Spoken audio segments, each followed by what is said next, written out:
Hello, this is the African teacher, Maurice Odhiambo, right here in Nairobi, Kenya. So the world is just reacting to this fantastical news that Donald Trump wrote to the Norwegians, complaining that he was not awarded the Nobel Peace Prize.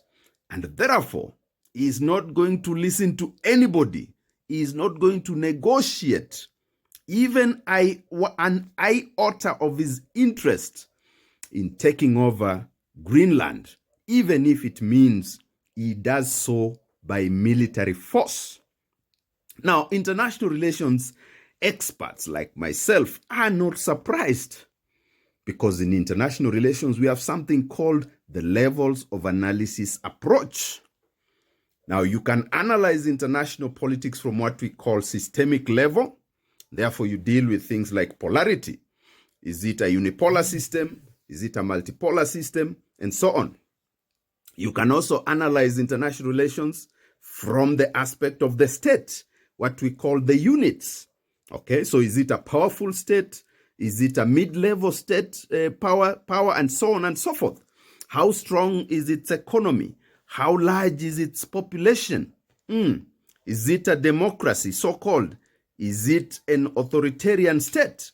And so on and so forth. And finally, you can analyze international relations, and particularly foreign policy, from the level of the individual. This may be the president, the prime minister, or any other powerful individuals within the system. This is what we call individual idiosyncrasies. Now, for definition, let me just read this for you.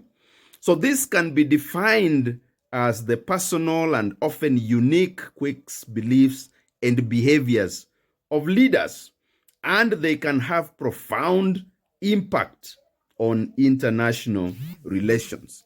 So, of course, we can focus on structural issues, systemic issues, but at the end of the day, within states, there are decision-making processes. And sometimes you can have a leader with overwhelming influence or power who then controls every aspect of decision making. So this is why we are not surprised when we see Donald Trump doing the things he's doing, because you can analyze Trump himself, his history, his beliefs, some of the things he has been accused of within the USA. He has been taken to court. He was impeached. It seems as if at a certain psychological level, he really wanted to have this Nobel Peace Prize. This is why the lady called Machado actually even tried to donate the Nobel Peace Prize to Donald Trump, so that Donald Trump could help her to ascend to the presidency in Venezuela. Of course, she's this one person who has often called for external intervention to overthrow governments in her own country.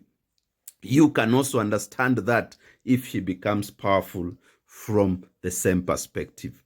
Examples are given here. And Mwai Kibaki, the former president of Kenya, is also given here as a case study. And this is what it says.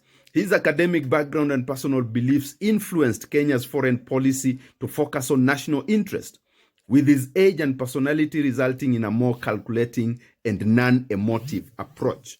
That is Mwai Kibaki, one of the former presidents of Kenya.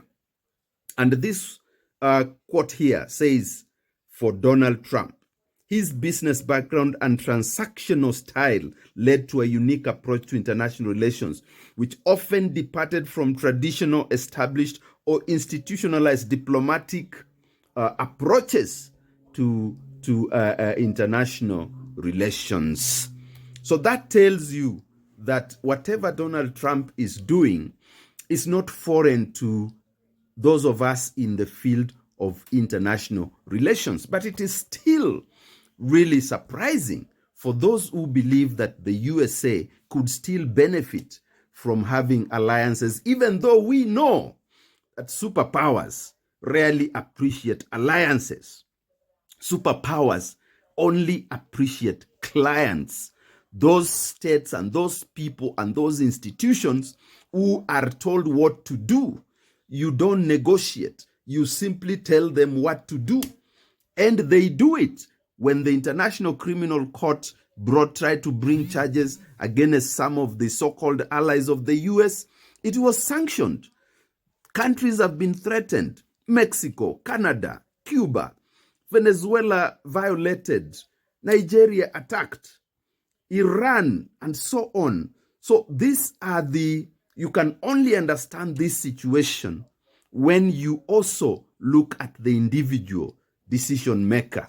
In this case, Donald Trump.